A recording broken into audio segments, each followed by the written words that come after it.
조금 더 줄여서 읽겠습니다. 25편 1절에서 7절까지만 읽겠습니다. 저와 여러분이 한 절씩 교독하시고 7절을 나중에 같이 읽도록 하겠습니다. 구약성경 818페이지입니다. 여호와여, 나의 영혼이 주를 우러러 보나이다.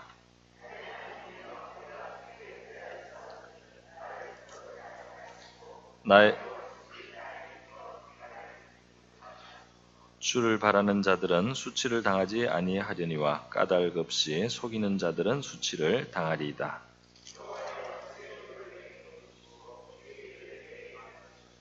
주의 진리로 나를 지도하시고 교훈하소서. 주는 내 구원의 하나님이시니 내가 종일 주를 기다리나이다.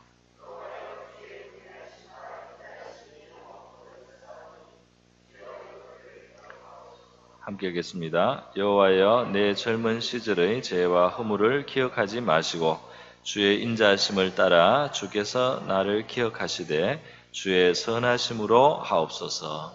아멘. 제가 기도하겠습니다. 고마우신 아버지, 다시 한번 오늘 이 밤에 우리에게 허락된 이 귀한 시간과 또 이 예배 처소, 또 함께 예배드릴 수 있는 성도들 인하여 하나님 앞에 감사드립니다.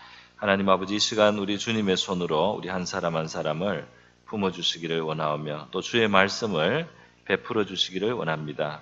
깨닫는 마음을 주시고 또 믿음을 얻게 하시고 우리 한 사람 한 사람에게 주님께서 친히 말씀하여 주시기를 원하옵나이다. 이 시간을 주님께 의탁하며 고마우신 예수님의 귀하신 이름으로 기도하옵나이다. 아멘.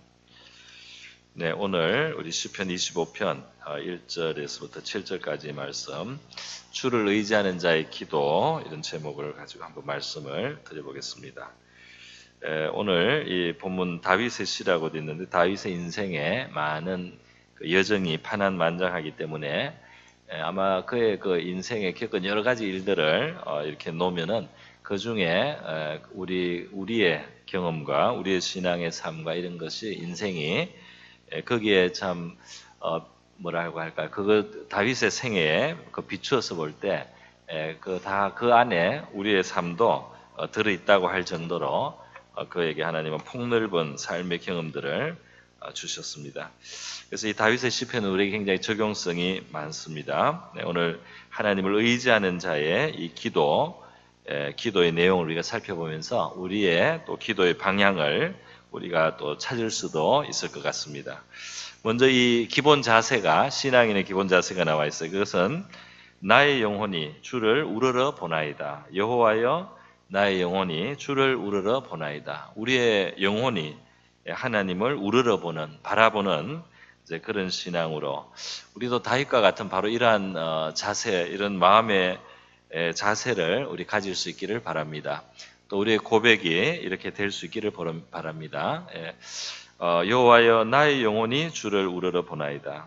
이게 주를 우러러 본다는 표현 외에 비슷한 표현들이 많이 나와 있습니다. 다 하나님을 의지한다는 뜻인데요. 2절에 보면 또 내가 주께 의지하였사오니 그랬어요. 하나님을 나는 의지합니다. 또 3절에 보면 주를 바라는 자들은 수치를 당하지 아니하려니와 주를 바란다고 표현을 했습니다. 5절에 보면은 주를 기다리나이다. 그래서 내가 종일 주를 기다리나이다. 이것도 다 하나님을 의지하는 사람의 모습이죠. 뒤로 가면은 이제 저 10절 뒤로 가면 또 계속 나옵니다.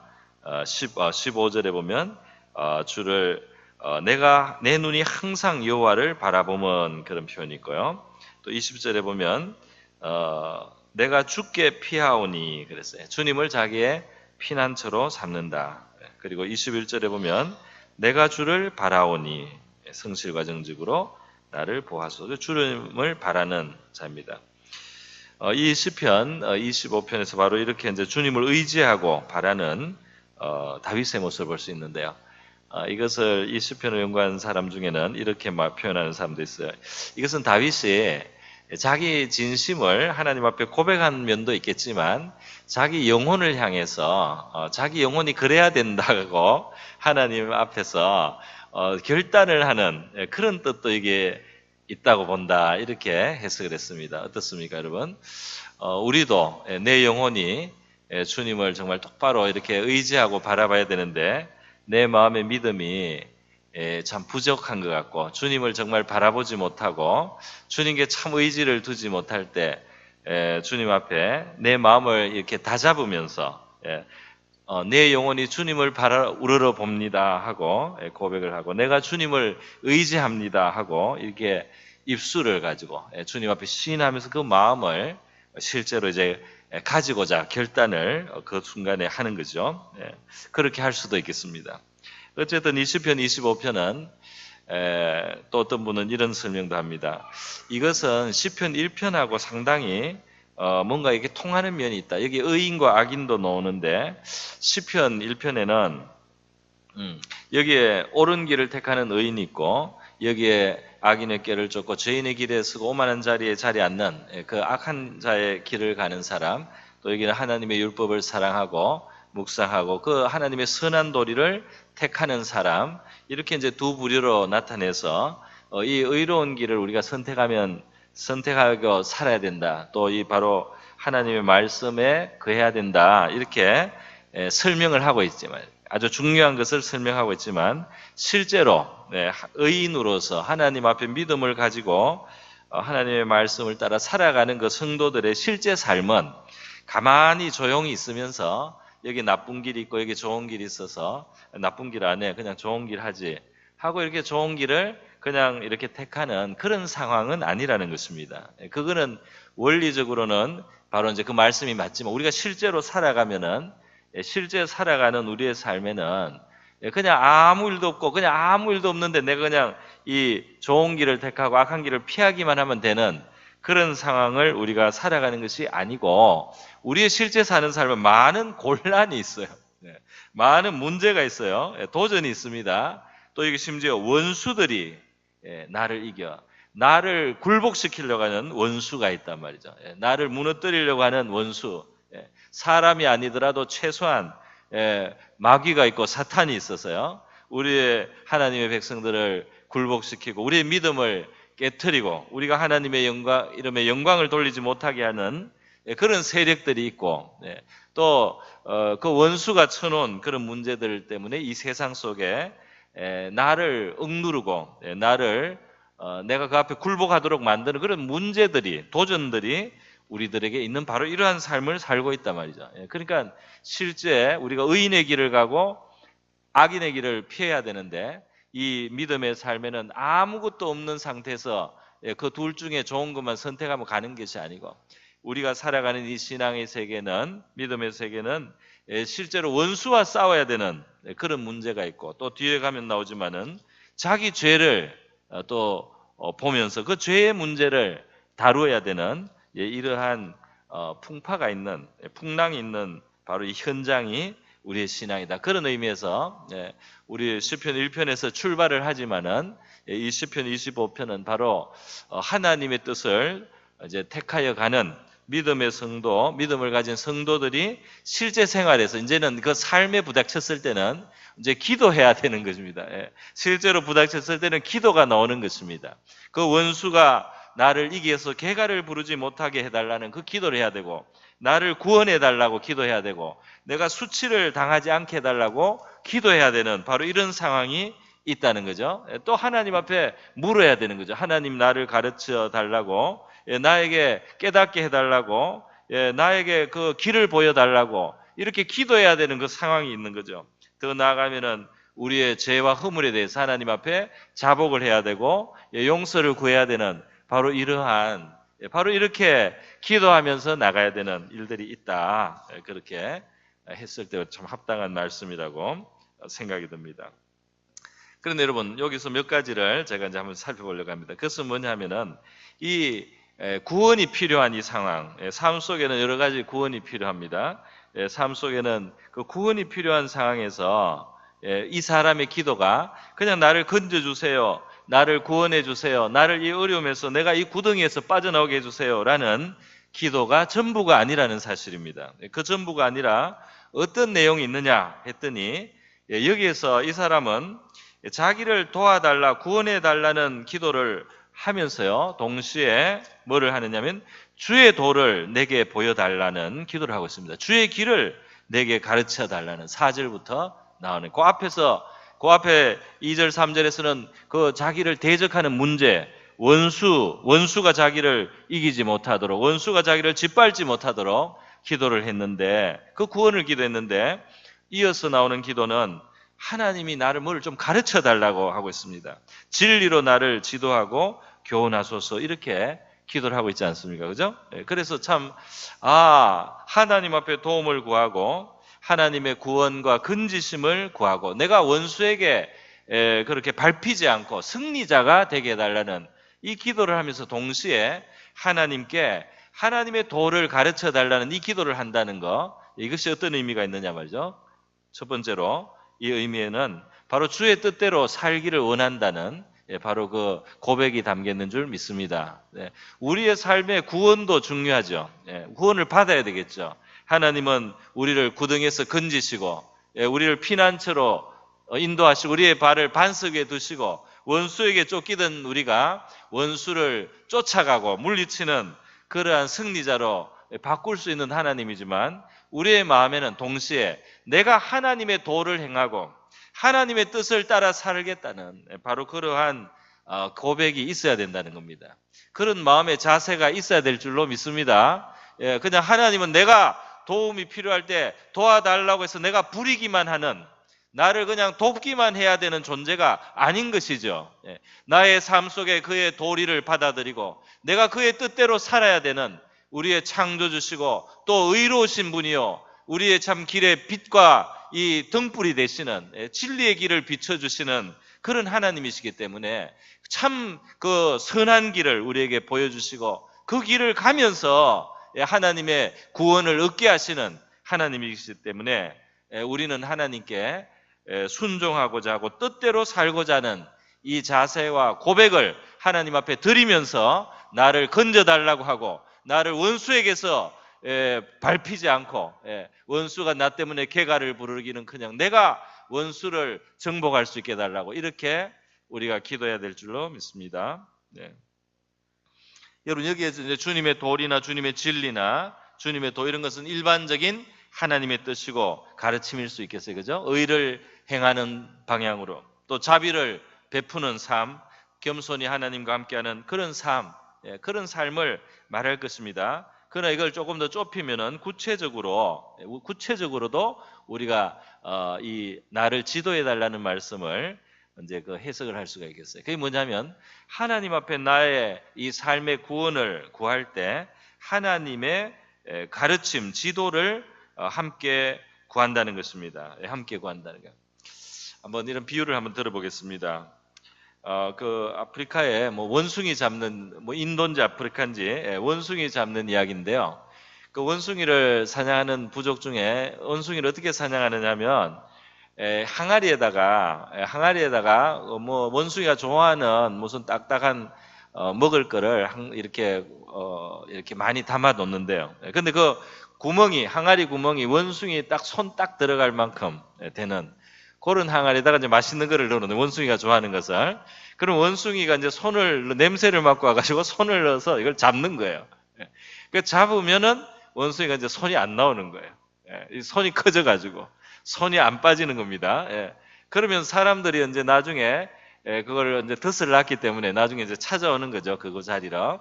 그럼 원숭이가 손을 빼고 가야 될 텐데 이거를 안 놓기 때문에 못 빠져나가는 그 길을.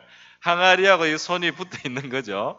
이걸 놔야 되는데 안 놓고 그걸 계속 꼭 쥐고 요거를 놓는다는 생각은 원숭이에게 절대로 일어나지 않습니다. 요거를 놔야지 내가 도망을 가고 생명을 건질 수 있다는 생각이 절대로 안 나는 거예요. 요거는 꼭 잡아야 되는 거예요. 요거는 꼭 잡아야 되는 거고, 그리고 내가 살아야 되겠다, 이렇게 생각하는 겁니다. 그러니까 이거는 꼭 잡고 열심히 이제 몸을 빼는 거죠. 그런데 결국은 덫을 놓은 사람들이 옆에 와서 딱 잡을 때까지, 거물을 쳐서 잡을 때까지 요거를 못 놓는다는 거예요. 그래서 잡힌다는 겁니다. 원숭이의 사전에 손을 놓는 건 없다 말이죠. 잡은 이 먹을 거를 가지고 손을 놓는 그게 없어요. 원숭이 사전에는. 이거를 이제 우리가 한번 비유를 우리 사람에게 해보겠습니다. 자, 우리가 어떤 경우에 뭘 붙잡고 있기 때문에 이제 걸려 있습니다. 그래서 하나님, 저기 나의 원수들이 옵니다. 나의 원수들이 지금 창칼을 들고 옵니다. 저 이빨을 드러낸 맹수와 같은 나의 원수가 옵니다. 나를 살려주세요. 나를 건져주세요. 이렇게 할 때 말이죠. 하나님 나를 살려달라고 할 때, 하나님이 그냥 이 사람을 살려주는 것이 아니고 이 사람에게 뭐라고 하시겠습니까? 살 길을 알려주신다면은 손을 놓으라고 하겠죠. 손을 놓아라 이렇게 하시겠죠. 하나님 나를 살려달라고 하는데 손을 놓으라는 말이 무슨 말입니까? 나는 지금 저 원수에게서 피해야 되는 건데 왜 손을 놓으라고 하십니까? 손 놓는 거하고 무슨 상관입니까? 이제 이렇게 되는 거예요.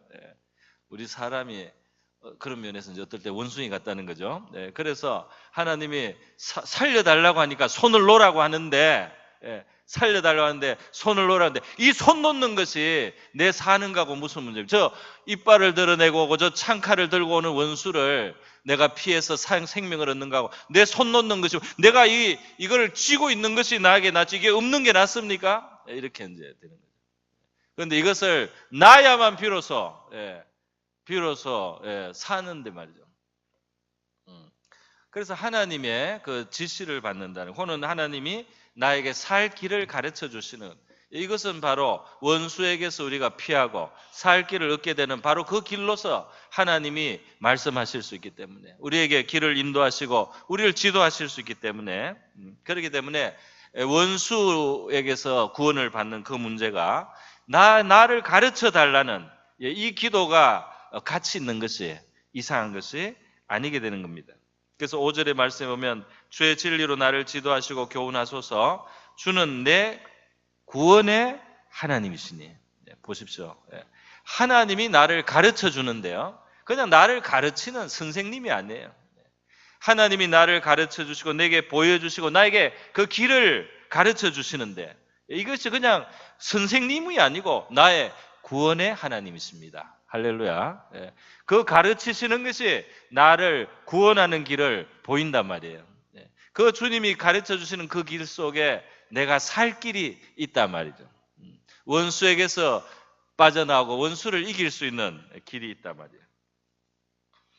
여러분 열왕기하 5장에 보면 나만 장군이라고 아람의 대장군이 문둥병이 걸렸어요. 그 사람은 그 적군보다 더 무섭습니다. 문둥병이. 적군은 자기가 이겨요. 백전백승이에요. 하나님이 능력을 줬어요. 백전백승으로 적병을 이기는데 자기 이 몸의 피부에 붙어서 있는 보이지 않는 이 세균이 더 무서워요. 이 보이지 않는 나병균이 말이죠. 자기 몸을 갉아먹어서 자기를 죽게 합니다. 나만이 죽으면 아람도 큰 손실이 되는 거예요. 그러니까 아람 왕까지 나서서 말이죠. 이 나만 장군을 좀 치료해달라고 이스라엘 왕에게 편지를 해서 보낼 정도예요. 나만 장군의 하녀 중에는 이스라엘에서 전쟁 중에 포로로 잡혀온 여자아이가 있었는데 이 여자아이가 보니까 나만 장군이 이스라엘에 가서 그 하나님 정말 진짜 참신이신 여호와의 선지자 엘리사에게 가면 나을 것 같다는 그런 생각이 들어서 이 자기 이제 주인 아저씨한테 이야기를 한 겁니다. 뭐 주인 아줌마한테 이야기를 하니까 이제 주인 아줌마가 또 이야기를 했겠죠. 그래서 나만 장군이 문둥병을 나을까 하고 그 말을 듣고 이 많은 기적을 일으키는 하나님의 선지자 엘리사를 찾아서 이제 결국 이스라엘에 가게 된 거예요. 그래서 왕을 먼저 만나고 또 이제 엘리사에게 가게 되었습니다. 엘리사에게 갔을 때요, 이제 이 장군답게 이 술에 마차에다가 또 말도 많이 하고 수행원도 많이 해서 아주 뭐라고 할까요? 이 큰 장군의 위엄을 이제 보이면서 그렇게 왔습니다. 그리고 이제 예물을 많이 가지고 왔어요. 은 10달란트를 가지고 왔다고 하고요. 또 금을 뭐 6,000개를 가져왔고 귀한 의복을 10벌을 가지고 왔으니까 아주 후하게 이렇게 그 선자에게 또 보답을 할 그런 생각으로 감사를 표할 생각으로 왔습니다. 은 10달란트는 은 1달란트는 모든 그 계산에 의하면 6천만 원 정도 된대 오늘날. 그러니까 10달란트는 얼마겠습니까? 6억 정도 되겠죠. 돈 6억. 그리고 거기에 플러스 더 금 6천 개라고 했는데 그거는 얼마가 되는지 모르겠어요. 그러니까 최소한 6억 플러스 알파에다가 그 다음에 아주 그 당시 최고의 선물들을 명품들을 가지고 찾아왔습니다. 그런데 말이죠. 엘리사의 집에 와서 이제 그 당도했다는 소식을 알렸을 때 거기 이제 엘리사의 비서가 나와가지고요. 듣고 엘리사에게 알렸는데 엘리사가 마중을 나오지 않습니다. 마중을 나오지 않고 그냥 이 비서를 통해서 그냥 말을 전하는데 요단강에 가서 7번 그냥 씻으라는 거예요. 요단강에 가서 그냥 7번 씻으라 이렇게 말만 했습니다. 이 말을 듣는 순간 나만 장군이 말이죠 화가 났어요.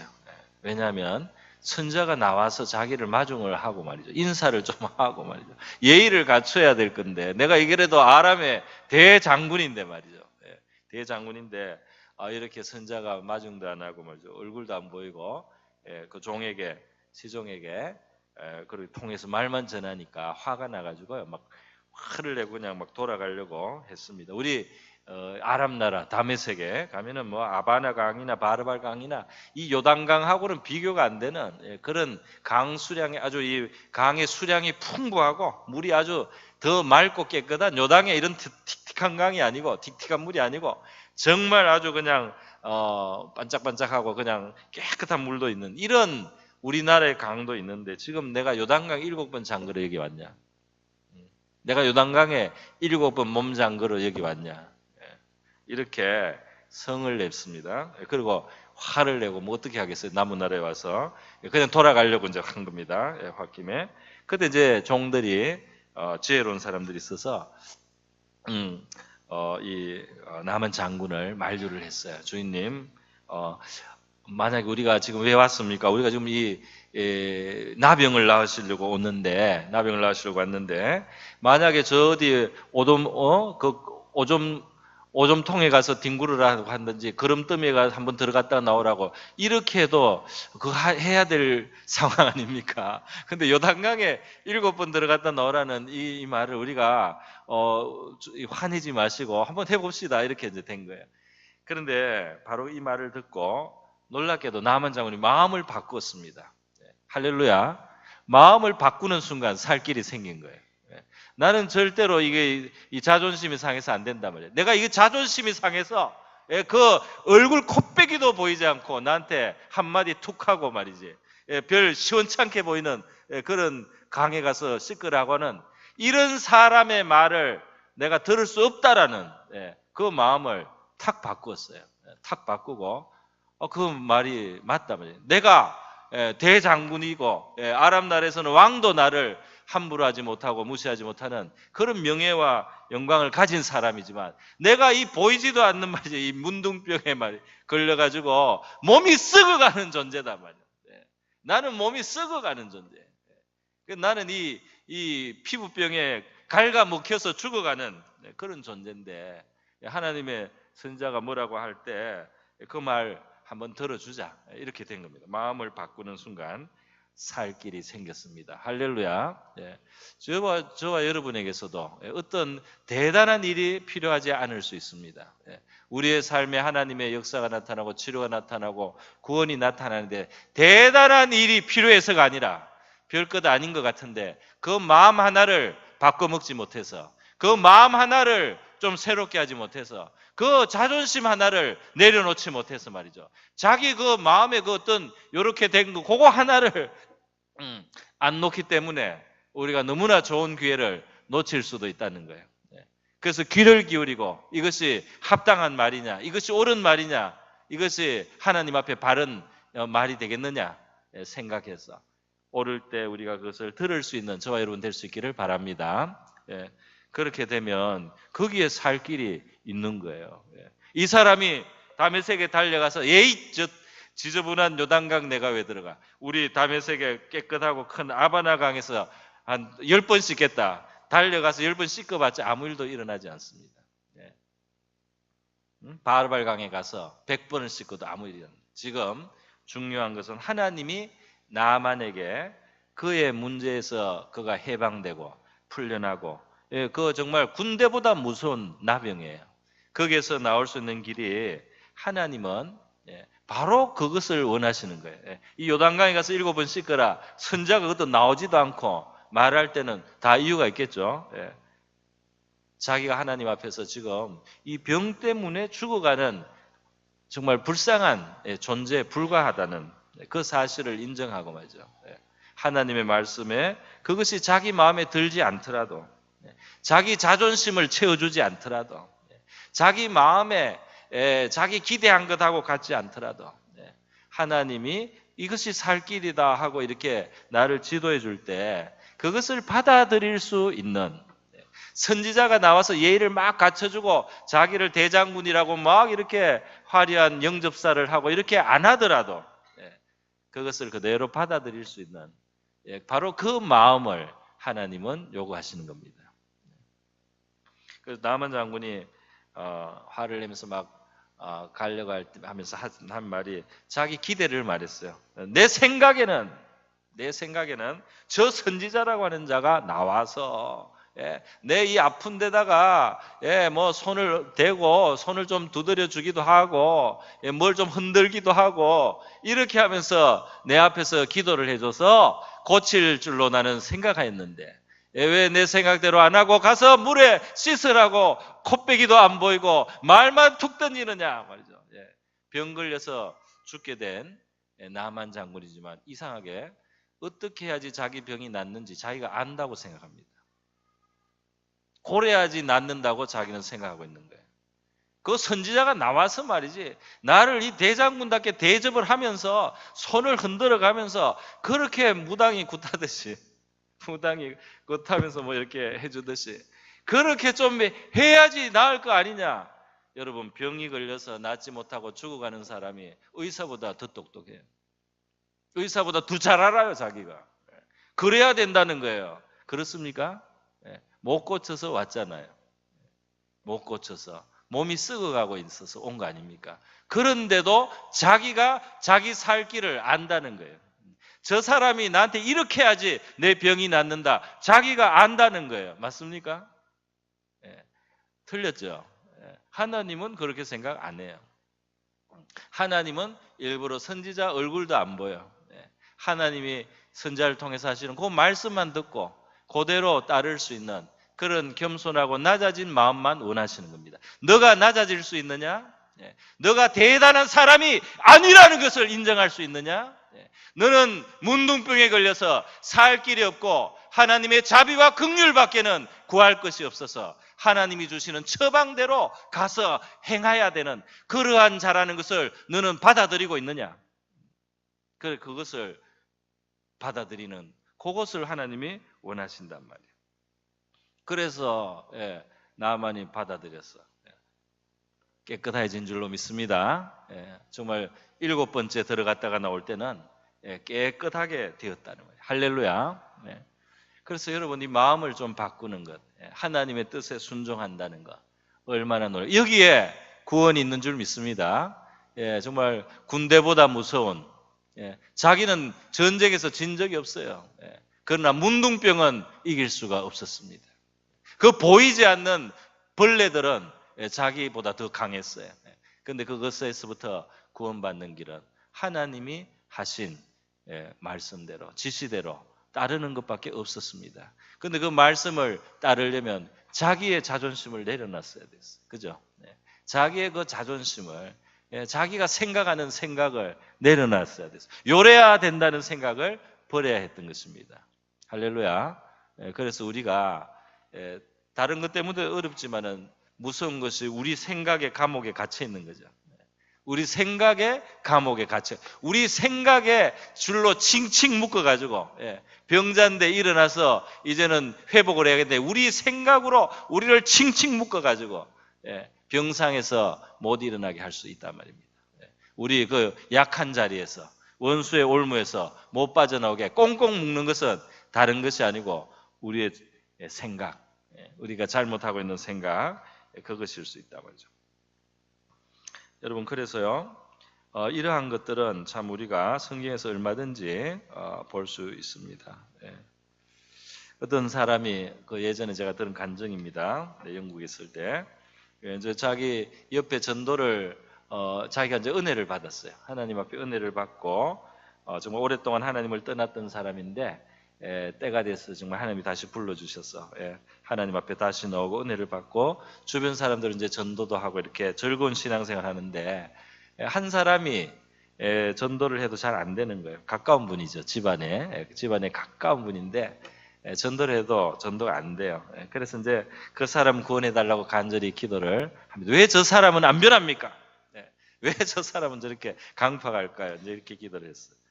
기도할 때 하나님이 답을 줬어요. 하나님의 답은 그겁니다. 네가 그 사람에게 조금만 더 온유하면 내가 그 사람을 바꿀 수 있는데, 그게 하나님의 말씀이었어요. 네가 조금만 그 사람한테 더 온유하면 내가 일을 할 수가 있는데, 그렇게 말씀을 했다고 합니다. 나중에는 이제 그 말씀 듣고 이분이 순종을 해서요, 이제 믿게 하셨어요. 믿게 하셨는데, 여러분, 이렇게 해달라고 막 하지만 우리의 귀를 열고 하나님이 우리에게 뭘 요구하시는지, 뭐가 살 길인지를 우리에게 알려주고 싶고 있는지 우리가 귀를 기울여야 할 줄 믿습니다. 거기에 살 길이 있는 거예요. 거기에 살 길. 내가 이렇게 돼야 된다고 생각하는 건 소용이 없습니다. 와서 선자가 뭐 흔들어야 됩니다. 손 얹어야 됩니다. 소용없습니다. 지금 요단강에 가서 7번 그 물을 잠그라. 그게 정답인 거예요. 그게 정답이었어요. 여러분, 나중에 예수님의 제자가 된 베드로나 이런 사람들이 예수님 가까이 처음에 이제 만나기 시작할 때요, 예수님 말씀을 들으니까 너무 좋았어요. 말씀 좋아요. 그 말씀 뭔가 감동이 있고 참 놀라웠습니다. 그러나 문제가 있습니다. 자기 삶 속에 당장 문제가 해결이 안 됐어요. 물고기 못 잡았어요. 예수님의 말씀 듣는 건 참 좋지만은 나는 실패했습니다. 나는 물고기 못 잡았습니다. 밤새 못 잡고 지금 빈털털입니다. 오늘 나는 완전히 실패자입니다. 그런데 예수님이 그냥 두지 않죠. 그 말씀을 들은 사람들, 그리고 그 베드로에게 예수님께서 그 배를 빌려서 예수님께 도움까지 줬어요. 예수님이 깊은 데 가서 그 물 던져라, 이렇게 나중에 말씀하잖아요. 그러니까 베드로가 밤새도록 수고했는데 한 마리도 못 잡았지만 말씀하시니까 또 한번 해보죠 하고, 낮에는 원래 그 물 안 던져요. 고기가 없기 때문에. 그런데 예수님이 깊은 데 가서 던져라 하니까 베드로 가서 이제 그 물을 던졌습니다. 그리고 어떻게 된지 여러분이 잘 아시죠. 정말 배가 잠길 만큼. 그러니까 주님이 은혜를 주시고 은혜로 그치지 않고 베드로의 그 문제를 해결했습니다. 처음에는 은혜는 좋지만은 물고기는 없다 그랬잖아요. 그죠? 그런데 나중에 은혜도 받았고 물고기도 잡게 해 주셨다 하는 겁니다.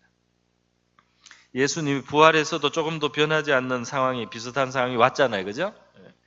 예수님 부활한 것을 알게 됐습니다. 만나기도 했습니다. 그러나 예수님 부활한 건 너무 놀랍고 좋다 말이지. 예수님 부활한 건 너무 놀라운 일이야. 그러나 나는 물고기를 못 잡았어. 또 그랬어요. 예수님이 부활했다는 것은 너무나 놀라운 일이지만 그것은 우리에게 영생이 있고 죽음을 이기는 생명이 있고 우리도 장차 부활할 소망이 있다는 것을 보여주는 너무 놀라운 일이지만, 나는 어젯밤에 물고기를 한 마리도 못 잡았고 오늘 잡아먹을 물고기 없단 말이에요. 바로 그런 상황이잖아요. 그럴 때 예수님은 부활하신 자신을 드러내셨을 뿐 아니라 물고기를 잡게 하시잖아요. 배 오른편에 그물을 던져라. 조금 전까지 왼쪽 오른쪽 수없이 던졌던 겁니다. 그런데 예수님께서 배 오른편에 던져라 이렇게 해서 그때 이제 오른편에 또 던졌어요. 조금 전에 실패했던 자리인지도 몰라요.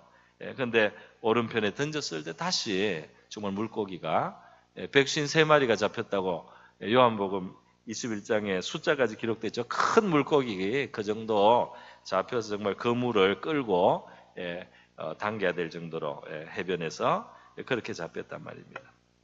여러분, 그래서요 우리 성경에서 우리 봅니다. 이스라엘에 그 출애굽이 일어날 때도 결국 하나님의 시키는 대로, 모세가 시키는 대로 하고 백성들이 그 말을 순종할 때 출애굽이 일어날 수 있을까?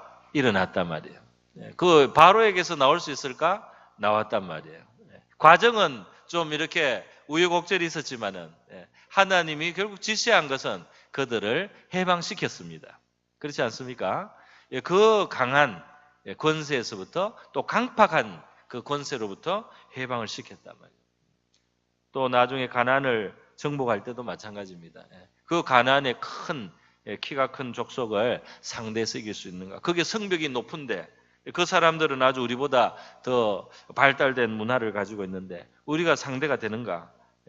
그런 마음도 있었지만 나중에 결국은 하라는 대로 해서 정복하게 된 줄로 믿습니다. 하나님이 하라고 하는 것이 사는 길이에요. 나중에 이스라엘의 번영도 마찬가지고요. 그들이 쇠퇴할 때는 나중에 하나님 말씀에 등을 돌리면서 쇠퇴했습니다. 요한복음 2장에는 또 우리가 아주 잘 아는 유명한 말씀 있죠.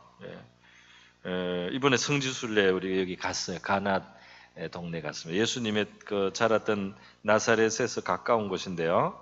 이 가나라고 하는 지역 예수님이 초대받아서 그 친족들이 가서 제자들도 가고 그 결혼식에 가서 잔치에 참여하셨죠.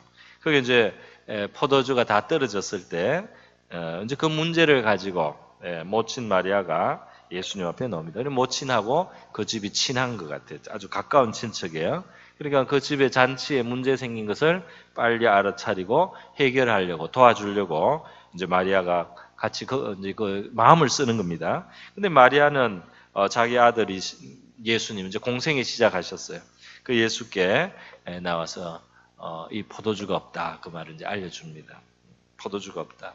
처음에 예수님이 별 대단히 이렇게 아주 이 리액션이 별로였어요. 예수님의 리액션이 별로였어요. 상관없다는 듯이 말씀하셨어요. 그러나 마리아는 알았습니다. 예수님의 리액션이 별로 이게 아주 강하지 않아도 예수님이 그냥 별거 아닌 것처럼 그걸 별로 안 들어줄 것 같이 보여도 예수님께 부탁을 하면 예수님은 어려운 상황을 안 도와주시는 분이 아니다는 걸 마리아가 알고 있어요. 이제까지 살아왔잖아요. 30년 그 이상 같이 살아왔어. 예수님을 아는 거예요.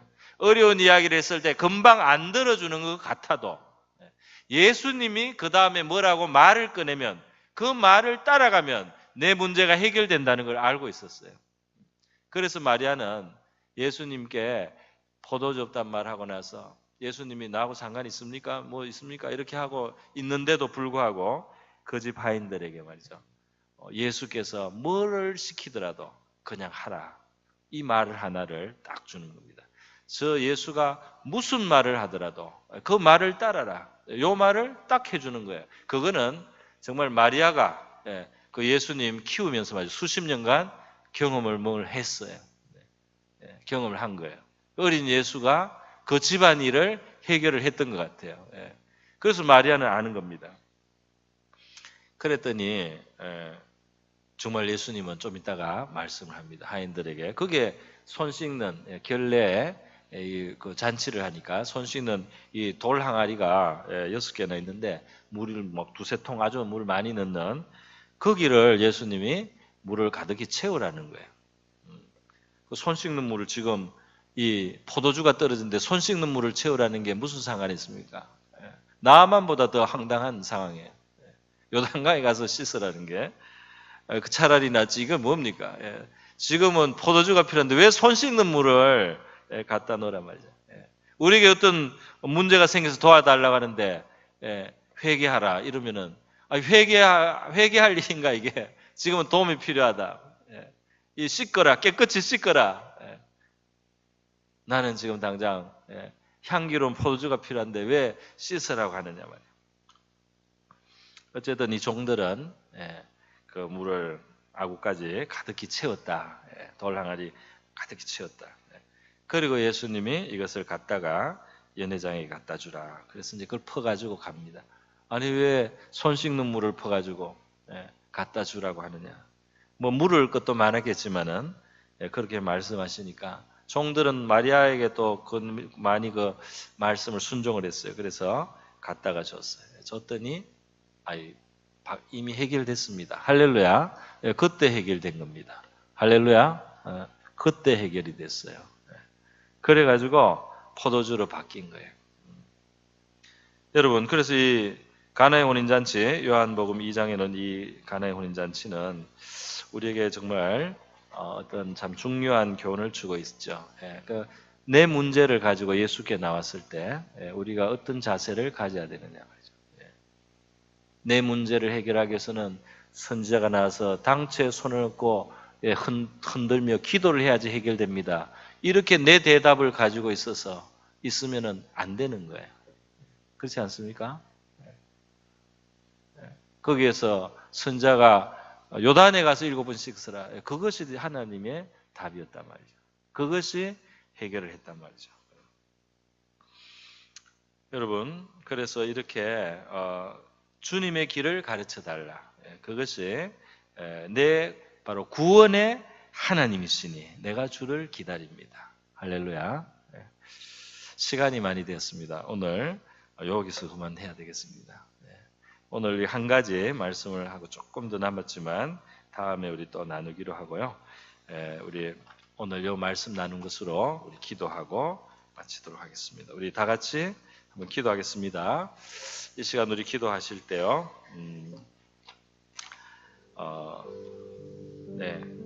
나의 생각, 나의 길 아니고 주님의 길, 또 주님의 교훈, 주님의 그 도로 나를 깨닫게 하시고 가르쳐 주셔서요. 내가 필요한 그 구원을 얻을 수 있도록 하나님 도와주시옵소서. 나의 눈을 열어주시고 귀를 열어주시고 원수에게서부터 내가 원수에게서 승리를 얻을 수 있도록 도와주시옵소서. 내가 주님을 우러러 보기를 원합니다. 우리 다 같이 한번 같이 기도하겠습니다.